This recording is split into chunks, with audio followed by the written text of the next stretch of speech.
El farmacéutico es uno de los lobbies más influyentes del mundo. 应对挑战，力行力改，破解难题。 Конечно, должны работать кооперативно, должны... Farmacéuticas tienen demasiado poder. Avecina una gran guerra entre la realidad virtual y la realidad aumentada.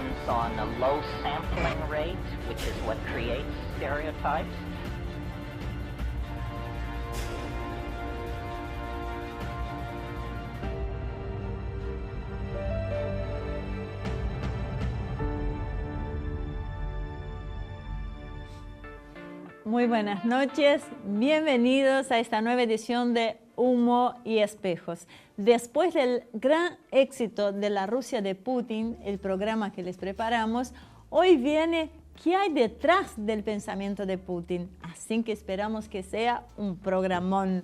¿Cómo estás, Marcelo? Bueno, eso sí que es un tema de los que te apasiona, así contarnos un poco lo que vamos a ver hoy. Hola, ¿qué tal? Creo que lo que pasa es que es clave, es fundamental entender qué es lo que está pasando.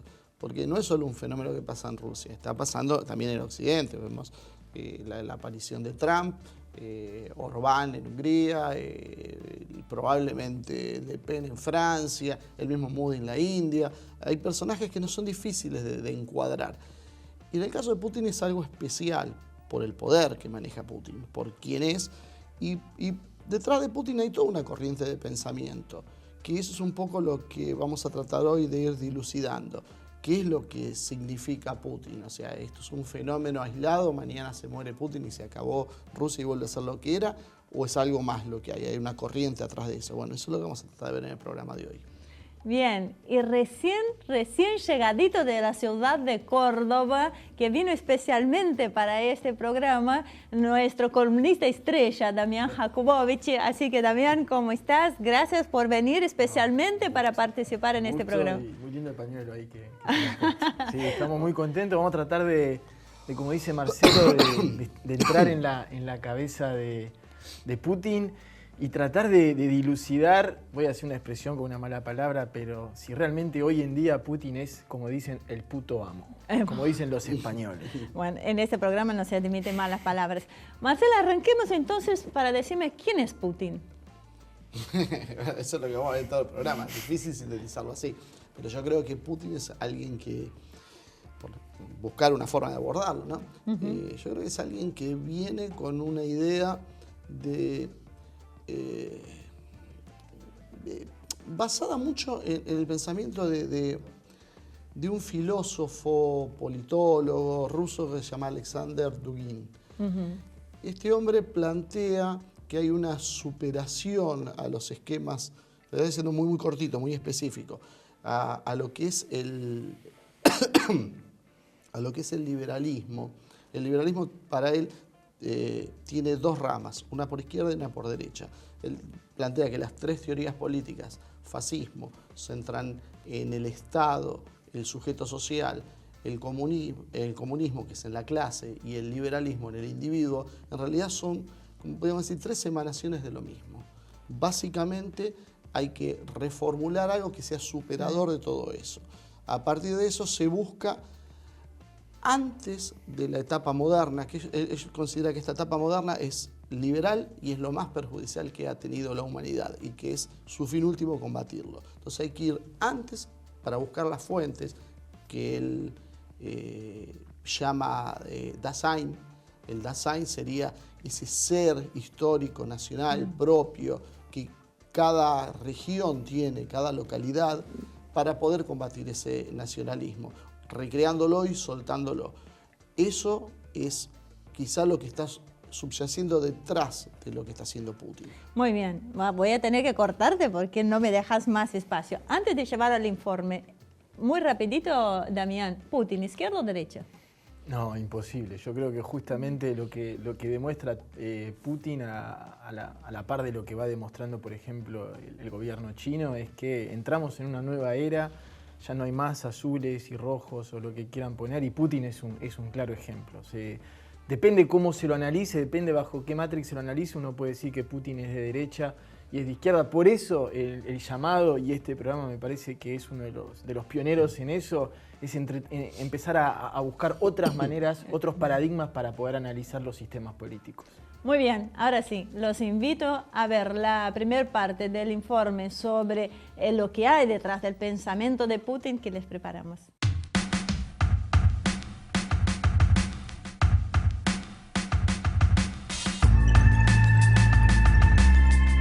Al filo de la finalización de la Segunda Guerra Mundial, se celebra en Ucrania la Conferencia de Yalta, en la cual los triunfadores representados por Winston Churchill por el Reino Unido, Franklin Delano Roosevelt por los Estados Unidos y Joseph Stalin por la Unión de Repúblicas Socialistas Soviéticas acordaban cómo sería la estructura global a partir de la derrota de las potencias del eje. Las organizaciones como las Naciones Unidas y las creadas a partir de las resoluciones de esta, como el FMI o el Banco Mundial, encuentran su origen en ese reparto del mundo que creaba una arquitectura económico, política, financiera que representaba el diseño de los vencedores. La situación se mantuvo sin variantes significativas hasta que la caída de la Unión de Repúblicas Socialistas Soviéticas produce un cambio geopolítico que deja obsoletas esas estructuras. Se abre entonces un período en el que los Estados Unidos intentan consolidar un dominio unipolar sobre el mundo. Sin embargo, este período de hegemonía comienza a flaquear pocos años después, cuando Putin comienza la reconstrucción de Rusia. China asoma como un rival estratégico de Estados Unidos, India aparece como un factor de poder global y regiones como la latinoamericana o el sudeste asiático también tienen algo que decir. Pero no solamente Estados Unidos ve hackeada su supremacía por factores externos, sino también por algunos fenómenos propios, como es la división interna entre sectores que representan el poder histórico del país, pero que tienen una mínima participación en el exterior, y otra que se ha transnacionalizado y hoy se presenta como una solución globalista. Sus intereses son contrapuestos, porque mientras unos buscan un Estados Unidos fuerte, los otros prefieren estados débiles que permitan a sus corporaciones financieras establecer las reglas globales e incluye a los propios Estados Unidos, reflejándose estos alineamientos en las candidaturas de Donald Trump y Hillary Clinton. Ante estas posturas, Rusia, China, India y otras naciones menores intentan construir una alternativa multipolar. Seguramente, el emblema de esta alternativa la constituye Vladimir Putin, quien edifica un marco teórico diferente. Entre los intelectuales que apoyan al presidente ruso, se observa una teoría basada en el pensamiento de Alexander Dugin, quien propone la cuarta teoría política como variante superadora de las tres anteriores: democracia liberal, socialismo-comunismo y fascismo. Las corrientes hoy predominantes en Rusia hablan de una superación del modelo establecido luego de la Guerra de los 30 años, que después de 1648 establecía la supremacía del Estado-nación como forma de soberanía máxima. Este sistema termina con la Segunda Guerra Mundial y el mundo bipolar emergente, Estados Unidos, URSS, que a su vez da paso a la breve hegemonía estadounidense. Hoy, Rusia propone una multipolaridad que significa algo diferente a los esquemas anteriores que presentaban una división entre centro y periferia, que también ven representadas en la propuesta del multilateralismo, que identifican como un sistema donde los Estados Unidos actuarían como primus inter pares y sus estados asociados como vasallos. El mundo multipolar propuesto tiene una diferencia radical, que es que se considera que el sistema de Estado-nación del modelo de Westfalia es insuficiente para garantizar la efectiva soberanía y que las demás variantes democráticas liberales mantienen la desigualdad entre centro-periferia. El modelo multipolar significa la aparición como protagonistas áreas o regiones que se agrupan y les permiten a los integrantes tener una cuota de poder y soberanía que no se ven representadas en las demás variables. Putin hoy busca instalar una alternativa al sistema occidental democrático liberal que es mucho más que económica y tiene otras propuestas filosóficas y políticas.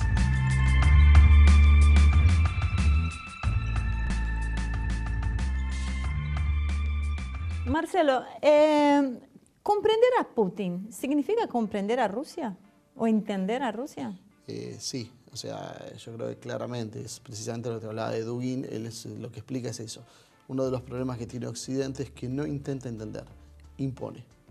Entonces, si quieren entender a Rusia, hay que leer los clásicos rusos, conocer la literatura, conocer el ballet, conocer la comida. Hay que entender todo el conjunto que hace a la esencia de Rusia. Y Putin precisamente es el emergente de esa esencia. Entonces, básicamente, entender a Putin es necesario, para entender a Putin es necesario entender a Rusia. Y como complemento de lo que está diciendo Marcelo, esto de la interculturalidad, ¿no? De entender la cultura, de ponerte realmente, de ponerte los anteojos de la nación a la que estás analizando, y esto que vos decías del Dasein, que es el individuo propio, ¿no? Cultural propio a cada país. Putin tiene también en sus discursos, que lo viene repitiendo, y coincido con Marcelo que hablamos fuera de cámara, que a partir de su última elección, esto de que cada país, China, India, Occidente, cada país tiene que empezar a construir su propia forma de democracia. Y pone más o menos en jaque esto del universalismo de los derechos humanos, que todo tiene que ser igual para todos, y esto es como un complemento. A partir de ese Dasein, de ese ser propio a cada cultura, a cada país, de ahí empieza a construirse colectivamente un concepto de democracia para cada uno de los países. Entonces eso me parece muy interesante. Y que es importante entenderlo. No hay un Dasein general, no es una esencia humana. Es diferente para China, es diferente para un latinoamericano, es diferente para un eslavo. Yo creo que lo interesante de esta teoría es que es abierta, entonces te permite crecer, a diferencia de lo que hace el liberalismo, que te impone, que era lo que vos decías. Damián, ¿qué críticas se pueden hacer al llamado pensamiento putiniano? Yo creo que, no sé si nos va a alcanzar el tiempo, pero esto es importante, de que hay dos maneras de analizar al pensamiento putiniano. Uno, desde esta matrix en la que vivimos, donde es occidente y antioccidente, y en ese caso pienso que le vamos a encontrar más virtudes que defectos al pensamiento putiniano. Ahora, si empezamos a pensar en algo superador, yo creo que hay algunos ejes que a mí me parecen como llamados de atención en todo lo que veo de lo discursivo y de la filosofía y del pensamiento de Putin. Primero, me parece muy peligroso a veces los discursos de Putin respecto a la homofobia, respecto a los homosexuales. Tuvo declaraciones que fueron muy duras ahí en los Juegos de Sochi, donde dijo, nosotros no perseguimos a los homosexuales, pero que dejen a los chicos tranquilos, como asociando homosexualidad con pedofilia, que es un vínculo muy peligroso. Eso es como una cosa que me llama mucho la atención. Después, otro tema que me parece también peligroso, pero que esto se repite en casi todo el país, en casi todo el globo, es lo que Spinoza llama la exaltación de las pasiones tristes u oscuras. Esto de unificar al pueblo a través o del odio, o del rencor, o del revanchismo, o del miedo a la militarización por parte de Occidente. Me parece que es algo que a veces aparece en Putin y que me parece peligroso nuclear a la nación. ¿Te puedo cortar ahí? Sí. Porque hay una cosa que también es real. Yo entiendo la peligrosidad de las declaraciones de Putin, pero también entiendo que estadísticamente los mayores casos de violación a los varones son por varones. Entonces, por eso a veces está tan cercana esta idea. Hay una vieja polémica. Por ejemplo, la ILGA se sacó varias organizaciones de encima porque coincidían que eran líderes homosexuales y a la vez apoyaban la pederastía. Claro. Y sobre todo en Holanda hay un movimiento muy fuerte. Entonces hay algunos resquemores por ese lado, pero creo que las declaraciones de Putin básicamente vienen en ese pensamiento de odiar todo lo liberal. Entonces, eso, Marce, te voy a invitar que me lo desarrolles en el próximo bloque, porque va a ser una picardía que lo tengamos que cortar ahora, porque es un tema para hablarlo sin que la gente, porque es un tema tabú, no deja de ser un tema tabú, y lo tenemos que desarrollar con la seriedad que se merece, ¿no es cierto? Así que no se vaya, enseguida regresamos.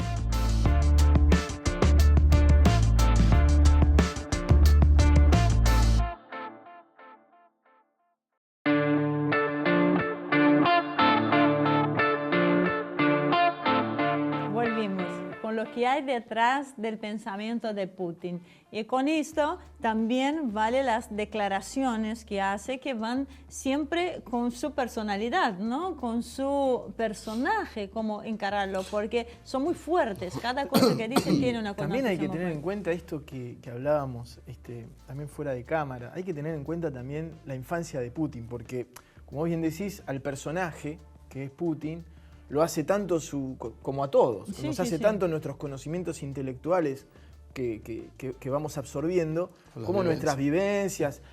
Recordemos que, y esto me parece que es interesante para un líder, ¿sí? Haber vivido lo que vivió Putin. Él estuvo, primero se le murieron hermanos en el sitio cuando los nazis, digamos, le hicieron el sitio a Stalingrado. Recordemos que estuvo casi 3 años donde se murió una cantidad de millones de rusos de hambre. Él siempre cuenta eso. Él nació algunos años después, pero se imaginan las heridas que quedaron dentro de la vida de Putin y lo que es haber conocido la miseria. Y es lo de que da cerca. un poco a la personalidad este fortalecimiento. Lo que no mata fortalece, siempre se dice, ¿no? Y encima me parece que está bueno porque a veces uno se queja de que algunos representantes de los gobiernos, que es por ahí lo que más le reprochaban tanto a Trump como a Hillary Clinton, que vivían en una burbuja, que el contacto con la realidad era -10. Y acá en el caso de Putin, él estuvo realmente, es un tipo que era una familia de clase obrera, que vivió toda esa vida, toda esa miseria, todo lo que dejó la guerra detrás de él. Entonces me parece que eso es muy interesante. Me acuerdo ahí, quizá vos lo sabés mejor, él en Alemania, cuando viene la caída del muro de Berlín, él estaba a cargo de una estación de la KGB. En Dresde. En Dresde. En Dresde. Bueno, si lo conocés mejor, conta la historia, porque esa muestra la personalidad de quién es Putin. Cuando empieza a derrumbarse el muro de Berlín y toda y empieza, digamos, el proceso de la caída del muro, Putin estaba en un edificio que estaba al lado del servicio de inteligencia de Alemania, la Stasi, no me acuerdo cómo se llama. La Stasi. Y él estaba al servicio de la KGB y empiezan a entrar todos los manifestantes porque querían entrar a los servicios de inteligencia. A los archivos para ver qué era lo que tenía. Y esto fue una de las primeras cosas donde se vio el gran liderazgo que tiene Putin. Él salió a hablar con los manifestantes y más o menos logró calmarlos. Pero esa anécdota en Dresde también lo marcó a Putin muy fuertemente porque él... Con una pistola. Sí, con una pistola. Él tenía una pistola, no me acuerdo que tenía 7 tiros, no sé cuántos era. Con 7 balas, salió a hablar con una multitud que se lo quería llevar puesto. Y un alemán perfecto. No le creían que era ruso porque hablaba un alemán perfecto. Pero hay una anécdota también que él en ese momento llama a sus superiores de las Fuerzas Armadas rusas que estaban en Alemania y le dicen, ¿qué hacemos ahora? Llamen por favor a Moscú y díganme qué hacemos. Y los de Alemania, los rusos de Alemania, le dicen, Moscú no nos contesta. Y él a partir de entonces se dio cuenta de que empezaba el principio del fin y dijo que nunca más la Unión Soviética y Rusia podía volver a pasar en que el Estado no dé respuesta a sus subalternos. Muy interesante la anécdota. Qué linda anécdota, Sí, que no porque sé si aparte muchos lo él saben. lo que dice es una cosa lógica. Esto era territorio ruso, no podían entrar los manifestantes en el territorio ruso y estaba dispuesto a disparar contra los que entraran. Y las órdenes eran esas. Claro, obviamente te imaginás que iba a morir aplastado por la multitud. Pero sin embargo el tipo dice que fue, lo dijo, se dio media vuelta y empezó a subir las escaleras pausadamente, tranquilamente, y los manifestantes lo dejaron. Bueno, muy bien, y ahí está. Y hablando de esto, sí. Me quedó una cosa picando por el tema de que hablabas del tema de LGTB y la posición de Yo sabía Putin. que él iba a volver con ese tema porque no puede. Por eso con lo su tiré, género. porque- Exacto, iba a prender fuego. Porque el problema de esto viene precisamente en esa aversión a lo liberal. Uno tiene que comprender este concepto en Putin y la gente que lo rodea. Ellos todas las manifestaciones individualistas las consideran negativas. Putin toma el neoliberalismo como liberalismo a secas. Liberalismo. El neoliberalismo en realidad es una variante. Liberalismo en el sentido de las costumbres y que por eso posee por izquierda o por derecha. Entonces te dice, el marxismo en realidad es un liberalismo de izquierda, el fascismo es un liberalismo de derecha, todos hacen a esa modernidad, la cual lo que está haciendo es destruyendo la esencia del hombre. Entonces, dentro de las cosas que destruyen la esencia, aparece el tema de la homosexualidad. Por eso es que él te dice, bueno, acá publicidad no, y mete el tema de, bueno, de los chicos, que sería bastante largo de discutir y polémico. Un día preparamos un programa. Sí, recordemos que lo que dice Marcelo, que unos meses antes se decretó una ley por la cual la propaganda pro-homosexual en Rusia estaba prohibida. Es que Apple había hecho un monumento en plena, no me acuerdo si universidad o qué, de reivindicación. Bueno, ¿ves? Estoy yo para recordarlo. Pero bueno, ahí están los resquemores de Occidente, porque se oponen de alguna manera pero a es dos que ahí modelos. volvemos al principio del problema. ¿Por qué Occidente tiene valores que impone a otros? Porque los rusos los dicen, para nosotros está mal, para ustedes está bien, háganlo ustedes. Yo no me meto en lo que ustedes hacen. Ellos no porque hacen, ustedes me dicen a mí lo que tengo que hacer. Pero ellos no hacen una caja de bruja, no es que están casando a los homosexuales. Ellos lo que no quieren son las políticas que conllevan el lobby. Esto choca con países, por ejemplo, como Alemania, que en una salita de 4 vos ya tenés una teoría de género. Sí, pero ¿sabes? Ahora me voy a poner, estaba en contra de Putin y ahora me voy a poner del lado de Putin, porque lo que molesta siempre, lo que nosotros siempre charlamos es cómo Occidente mide diferente los mismos problemas, porque uno no... Putin hace esas declaraciones que uno puede estar de acuerdo o no, pero estamos de acuerdo que son polémicas. Claro, son polémicas y entendemos que haya gente.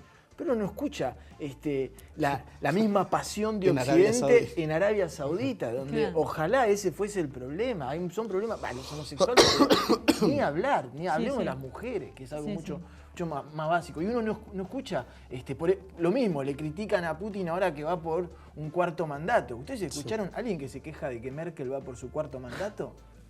Nadie sabe, creo. O que entre las familias Bush y Clinton, si hubiese dominado los últimos 20, 30 años de la política norteamericana. Y después se quejan de que hay dinastía de poder en Nicaragua. Eso es lo que siempre nosotros estamos comentando. Es que si hay que hacer una evaluación, bueno, hay una famosa frase sobre Anastasia Somoza, la de que hablan de... me la vas a censurar. No la voy a censurar. Sí, porque lo que dicen, era un presidente norteamericano, no me acuerdo cuál era, que le dicen que era un hijo de puta. Y dice, sí, pero es nuestro hijo de puta. Esa es la diferencia. Sí, que te la iba a censurar, pero ahora ya está. Marcelo, cuando analizamos lo que hay detrás del pensamiento de Putin, vos nombraste un personaje que es Alexander Dugin en varias oportunidades. O sea, ¿quién es Alexander Dugin y qué importancia tiene, qué influencia tiene sobre la política de Putin hoy? Bueno, muchos dicen que Dugin es la persona que está atrás de esto, es la cabeza de esta nueva... Él enuncia la cuarta teoría política, que es lo que estaba explicando antes, que es la superadora de las tres que habíamos hablado: fascismo, liberalismo y marxismo. No me cortes las preguntas, si esa iba a ser la pregunta después de que me explicaras quién era Alexander Dugin. Decime quién es Alexander Dugin y yo Alexander sigo con Dugin es el que formula esta teoría. Okay. Entonces Alexander Dugin es un filósofo, politólogo, sociólogo, que en la época soviética en realidad él estaba opuesto al marxismo. Pero paradójicamente, después que cae la Unión Soviética, se hace bolchevique, es un bolcheviquismo nacionalista. En realidad lo que él buscaba era la forma de encontrar ese Dasein que hablábamos, cómo llegar a eso. Ese era su objetivo final, hasta que termina de elaborar la cuarta teoría política a partir del 2008, la empieza a cerrar, que es la que hoy abreva el gobierno y el poder ruso. Este es un personaje muy influyente y por ahí, si uno entiende el pensamiento de él, logra entender el pensamiento de Putin, porque hay cosas que Putin no las va a decir, que sí las dice. La cuarta teoría política vendría a ser lo que es lo que uno llama el multipolarismo. Ellos lo que plantean es ecúmenes, lugares, espacios donde se va a desarrollar ese Dasein. Esos son múltiples porque no hay un Dasein universal. Me imagino nuestros televidentes cuando estén mirando el programa buscando Dasein. Tienen que buscarlo porque suena súper místico. Sí. Claro, es que lo tenemos que abreviar, esto es muy largo de explicar. Entonces lo que él hace es decir, hay que dejar que florezca ese ser íntimo de cada lugar propio que lo hace la cultura, las tradiciones. Entonces, de ahí es donde viene que revaloriza la religión, en el caso de ellos la ortodoxa. Por eso es el tema con el tema gay, porque lo considera como el Das Man, si no me equivoco, que sería lo opuesto, la destrucción del ser humano. Entonces, esos bloques, esas distintas regiones son las que dan pie a ese mundo multipolar. Y para acompañar lo que dice Marcelo, la mundialización, justamente, una de las cosas que impide es que ese Dasein, ese ser cultural propio, se pueda manifestar porque uno está constantemente bombardeado, lo vivimos con los jóvenes de hoy, con toda la cultura de las grandes marcas norteamericanas. Entonces esto de alguna manera impide que ese Dasein se pueda salir. Es muy místico este programa. Y Trump, sí, pero es que es algo real, porque el tema de la globalización es verdad. Sí, es cierto. Toma algunas cosas locales, pero las bastardea, las saca de contexto, le saca la identidad. Entonces vos estás comiendo comida china, pero en realidad no es que estás entrando a la cultura china. Vos no sos parte de China, vos tenés otra forma de ser. Entonces vos tenés que respetar tus raíces. Sí. Los chinos tienen las suyas. Y entonces Trump está buscando ese Dasein. Porque quizá Trump no debe tener idea. Pero quizás porque él busca, bueno, está bien, volver a Estados Unidos, todopoderoso, industrializado. Algo hay de eso. Yo creo que ahí hay como un... Hay un guía de Putin, alguna... Sí, por eso no sé si es elaborado, pero cuando él te dice volvemos a los valores de la América tradicional, profunda, el obrero, industrial, en realidad está hablando de eso. Yo creo que si uno le pone onda y busca lazos en comunes, no sabemos si, como dice Marcelo, a propósito o causalmente o casualmente, pero sí hay evidentemente pasarelas entre ambos. Y por eso tanta onda con Le Pen. Muchos analistas coinciden que Putin ahora está viviendo su auge, su gloria geopolítica, ¿no es cierto? O sea, ¿qué opinas sobre ese tema? Yo creo que sí, que es muy cierto. Si uno hace un poquito de historia y se acuerda el momento en que Putin asume el poder en el 99 como el delfín de Boris Yeltsin y después, bueno, el delfín se comió a su maestro, digamos, porque lo superó ampliamente. Suena alguna historia en este país conocida. Sí, como Néstor Kirchner y Eduardo Duhalde. Es cierto que Putin agarra una Rusia totalmente desmembrada, totalmente por el piso, totalmente caída, donde ya se la consideraba una expotencia, que no se la iba a consultar para los temas importantes. Él toma esta Rusia y la verdad que si uno tenía que apostar al caballo de Putin en esa época, uno no le ponía muchas fichas. Y uno mira el panorama hoy y el panorama de Putin es impresionante. La velocidad con que lo hizo. La velocidad y pese a tener una de las peores crisis económicas que hay. Nadie habla de la crisis económica de Rusia. Todo el mundo habla de la era Putin. Fíjense, Putin ahora imprescindible en la lucha contra el Estado Islámico. En Medio Oriente nada se puede... Contra el Daesh. Contra Daesh. Vos, exactamente. Damián. Después entramos en problemas con la querida comunidad musulmana que tanto queremos. Exactamente. En Medio Oriente, actor fundamental. Todos los líderes. Uno podrá ver, bueno, qué líderes, pero buenas relaciones con Israel, buenas relaciones con Palestina. Súper querido por Marine Le Pen, que tiene grandes posibilidades de ser presidenciable ahora en Francia. En Francia, la semana pasada, la interna de la centroderecha la ganó el candidato prorruso, François Fillon. Moldavia tuvo elecciones en noviembre, ganó el presidente prorruso. Bulgaria tuvo elecciones también ganó prorruso. Orbán en Hungría, como vos dijiste, canta las alabanzas de Putin. Trump, ya lo vivimos, lo discutimos en un montón de programas. Bashar al-Assad le debe su vida a Putin. Putin está, me parece, y consiguió en su hora que después de gloria. de 1000 años las dos iglesias, la ortodoxa y la eso católica. sí que fue algo muy, muy importante. No Irán.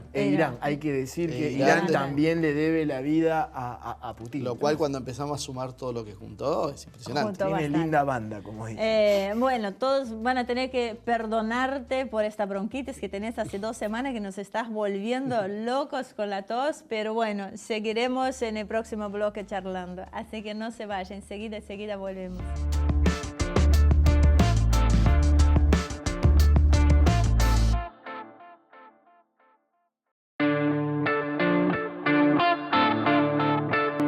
¿Qué hay detrás del pensamiento de Putin? Eso es lo que estamos viendo hoy con Marcelo Ramírez y Damián Jakubowicz. Así que, Marcelo, bueno, antes de empezar a hablar con ustedes, los voy a llevar a ver la segunda parte del informe que les preparamos.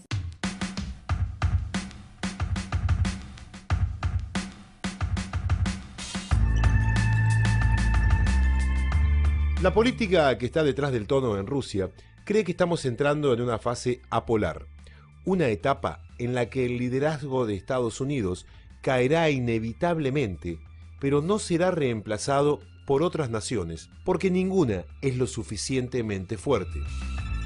Esta etapa anárquica por la que atravesará el mundo será capitalizada y promovida por los globalistas, quienes podrán avanzar sobre las soberanías estatales y por encima de las declinantes organizaciones internacionales.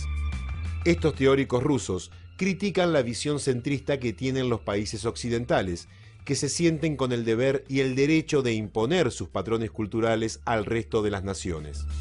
Estas ideas las identifican como surgidas a partir del positivismo que nutrió la cultura occidental y relativizan la fe ciega en el progreso y en las fuerzas de la evolución.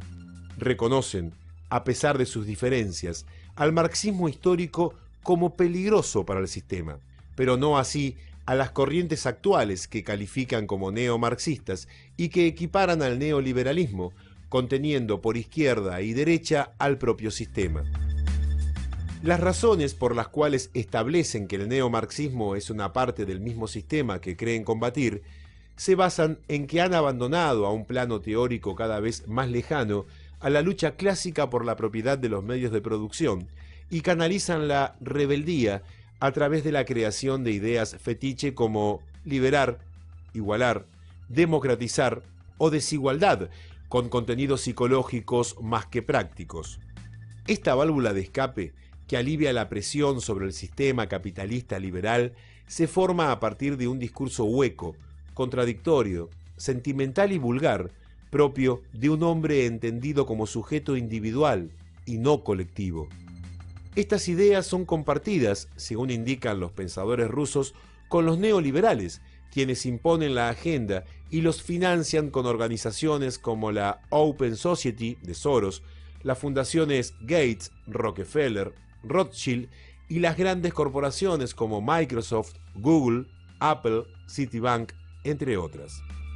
A partir de allí, edifican una serie de ideologías de moda como las del género LGTB, veganismo, feminismo radical, New Age, entre las más conocidas, para dividir y distraer. También los teóricos expresan que el neomarxismo y otras ideologías similares por izquierda se transforman en una estructura para reeducar a las clases bajas y medias, pero no así a las élites, bajo las consignas fijadas por el capital financiero que necesita a un hombre global, despojado de tradiciones e identidades, que los identifiquen como parte de un pueblo histórico y se represente a sí mismo como un hombre global, con lo que llaman mentalidad moderna, que por sí misma, por ser moderna, se reconoce como positiva. De esa manera, el hombre moderno, despojado de identidad histórica, de valores tradicionales, de religión, se transforma en un ser hedonista y relativista, dando nacimiento a un ser débil tanto física como psíquicamente, convirtiéndose en un enfermo crónico y dependiente, que es por sobre todo una presa fácil para ser manipulado, diciéndole cómo debe amar, comer, vestirse, sentir y, en definitiva, vivir.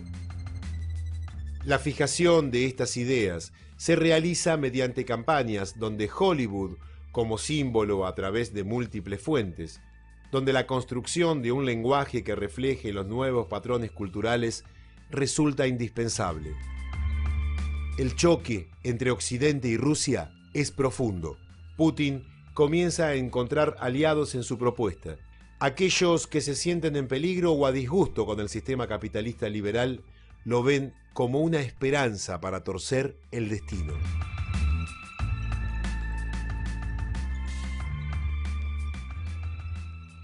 Marcelo, lo que yo te iba a preguntar antes de ir al informe, que casi me sale la pregunta, es qué relación existe entre el euroasianismo, Putin y el multipolarismo. O sea, qué relación tiene con los espacios civilizatorios que vos hablás. Y además, búscame algo más para el hombre de la calle de lo que significan estos espacios civilizatorios, ¿no es cierto? Si no, parece que estoy hablando con Mijailov. Sí, me hiciste acordar de Mijailov. Mijailov es un lingüista que vino el año pasado, creo. El año pasado, 2 veces. Y estuvimos haciendo una serie de charlas con él en varios lugares, hasta en Gino Germani. Y él explicaba los conceptos de civilizaciones, un poco más cerrado. Pero él te hablaba de una civilización eslava, una india y una china. Realmente te puedo asegurar que nadie le entendió lo que quiso decir. Él venía en un supersónico y estábamos en carroza ahí atrás. Necesitamos 3 charlas, claro, asistir 3 charlas para entenderlo. Entendiendo el pensamiento, que ahí después te empezás a dar cuenta por qué lo decía. Porque la base de esa teoría es eso. Esa teoría euroasiática es concebir a Rusia como un país que tiene varias identidades. Que ese es el otro tema, o sea, no es la propuesta liberal que sería la europea, sino esa identidad.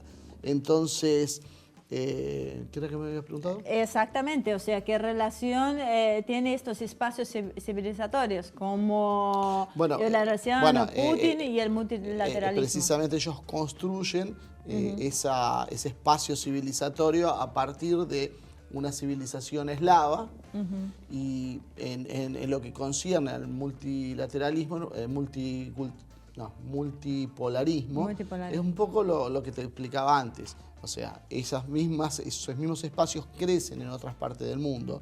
Entonces, eso sería lo que hoy vendría y lo que es superador del Estado Nacional. Porque ellos dicen, el Estado Nacional existiría, pero por ejemplo, Argentina es incapaz de resistir las presiones globalistas o las presiones liberales. Entonces, ¿cómo se resiste en bloque con América Latina? Eso es lo que se entronca con nuestra política. Y Damián, la pregunta para vos.